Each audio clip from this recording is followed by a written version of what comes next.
All right, so what we're going to do right now is hop into a video about leagues, and it's 7:52 in the morning. I'm actually on my way to Birmingham right now. I'm almost there, and I'm on my way to go clean up a crime scene, actually. And I say that so casually, like it's like no big fucking deal.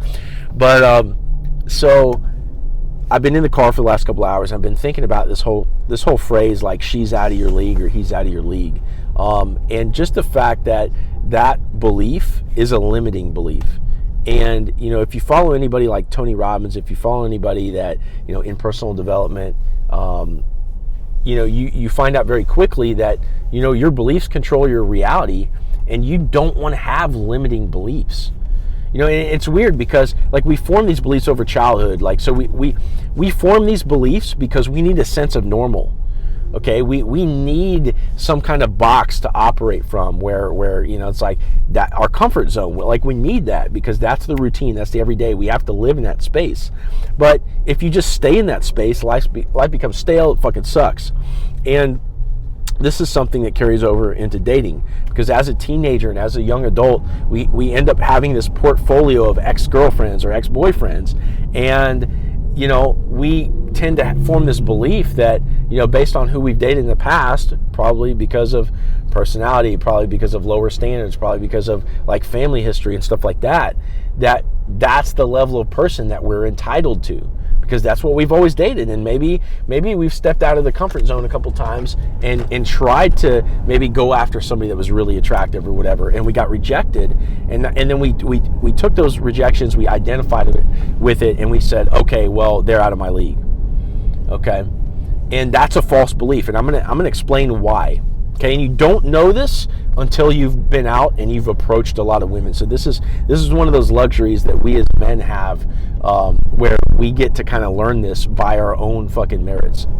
So what happens is, this is funny. So let's say a guy has traditionally always dated 7. So I'm going to be shallow here and use the number scale for attractiveness. Okay. So let's say a guy has always dated 7s. Maybe they weren't that confident. Maybe they didn't really challenge him that much. So it was his comfort zone or whatever.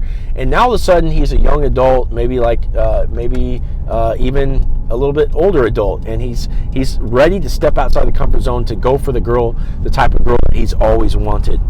Okay. So what happens is, he's now all of a sudden he's approaching 8s, 9s, and 10s, and 9 out of 10 times 8s, 9s, and 10s are going to reject you or any guy. Okay, and so it's very tempting by the time that you actually decide to go out and put some effort into this, to let the story that you're only entitled to 7s or the girl that doesn't challenge you be your new reality, or to reinforce that existing reality that you had.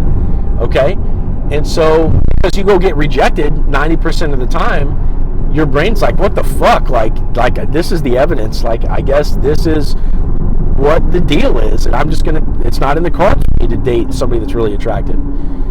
And so it's so tempting just because of the sheer numbers to be like, fuck, like I guess that's what it is. Well, let me pull the fucking layers back on this for you a little bit, because once you see what's really going on, you don't take it personally like that, and you see that that it's not that these hot girls are out of your league. It's just that you haven't found the right match. So let me explain. So 9 out of 10 girls, yeah, they're gonna reject you, and it's not gonna be a flat rejection. Like some of these 9 are gonna talk to you. They might even be on the fence about you. They're going to say something, or they're going to talk to you. They're going to maybe kind of give you a chance, but it's going to be like an uphill battle where it's really just not worth the effort. Because what happens is eventually, so you talk to all 10, one of them is going to be hot, what you want, and they're going to be super into you. Okay? And that's going to just make it super easy. And so once you find that one, you forget about all the other 9 that rejected you, and now all of a sudden you're dating somebody that is the kind of person that you've always wanted to date. Now, let's say, with that person you have a personality clash down the line, and then it doesn't work out. Well, then you go talk to the next 10, 9 of those reject you, and now all of a sudden you have that second person that that basically meets your criteria, and now all of a sudden you have a history of dating the types of girls that you've always wanted to date, and this just happens ad nauseum, right, until you meet whoever you're going to marry or settle down with or whatever. And so this is what happens. So as you approach women in numbers, you're going to get rejected a lot. It's inevitable. And but eventually you're going to find ones that like you back. And so once you find those, now all of a sudden you have this case study in your mind that's like, oh, like I'm the type of guy that dates really hot girls. That becomes your new reality, and now your confidence level is set to this standard. Okay, and it only comes with approaching a lot of women and going out on a lot of dates. That's the price. Okay, so when you get rejected by those 9, it's tempting to be like, fuck, like most hot girls just don't like me. Like maybe even if the one likes me, maybe it's just like just I got lucky or something. But like even that is wrong, because what happens is we all have our own genetic preferences. Okay, so we'll take an example. So I have a big nose and I'm 5'7". Okay, so I have this little pet theory. It's like, okay, I'm really attracted, and this is without even thinking about it. I'm really attracted to girls that are like smaller and thin, and they have like real thin noses, and they're just like little. That's what I'm attracted to. I've always been that way. Now, my little pet theory is because my genetics are trying to compensate for maybe my own excess or whatever, and so it's trying to play out this role of like, okay, if I were to, make children with this other type of girl, like that would produce like a certain type of person. I think this is what's going on behind the scenes, and so you can't control this genetic programming. Well, if I have this, that means you have it too, and that means that every girl out there has it too. Now, it's not all about looks, but at the end of the day, we all have our preference. So if you don't fit the bill for 9 out of 10 women genetically, it's just because our human gene pool is so fucking diverse. And so everybody's going to kind of want to get what they want to get, and that's their choice. It's their right. And so if you don't meet, 9 out of 10 women's genetic preference, that's fine. You know what I'm saying? Because one of them you will, and they're going to meet yours, and it's going to be fucking awesome.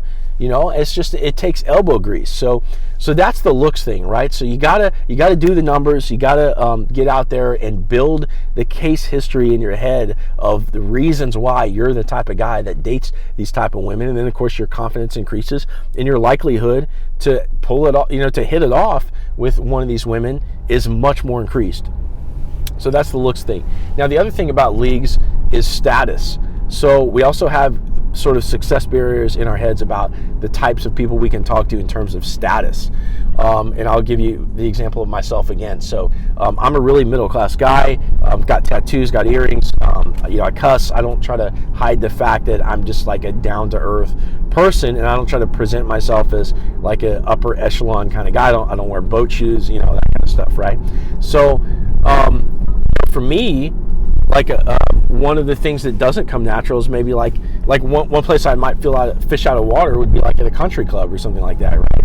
So traditionally, I haven't dated a lot of like Ivy League style girls.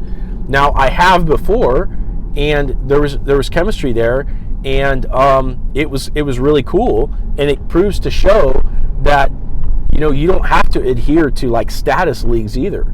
I dated this girl that was like a really high profile lawyer, and she's on track to be a partner. She was a reporter, and she went to I can't remember which school it was, but it was like a really I think she went to Vanderbilt, and then she went to some other school in New England. It's like a high level girl, right?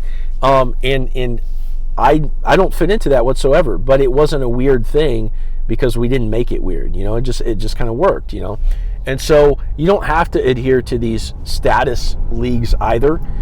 It's all about, what story do you tell yourself in your head, and how comfortable are you going after what you want. So I'm actually getting ready to pull up to this crime scene cleanup situation here in just a minute. But I just wanted to share that because, it's a fucking story. Like, don't believe a false story. This is I'm not going to go off on a tangent, but it's like, for me, like, I want what's real. I want the real shit. That way, when I'm operating out in the world, when I'm doing my fucking thing, I know what the hard limits are. And anything that's not a hard limit is up for discussion. And it's my choice of, do I want to pay the price to go after that? You know what I mean? So that's what I'm going to leave with you guys with today. Hope y'all have a great Thursday, and I'll talk to you later.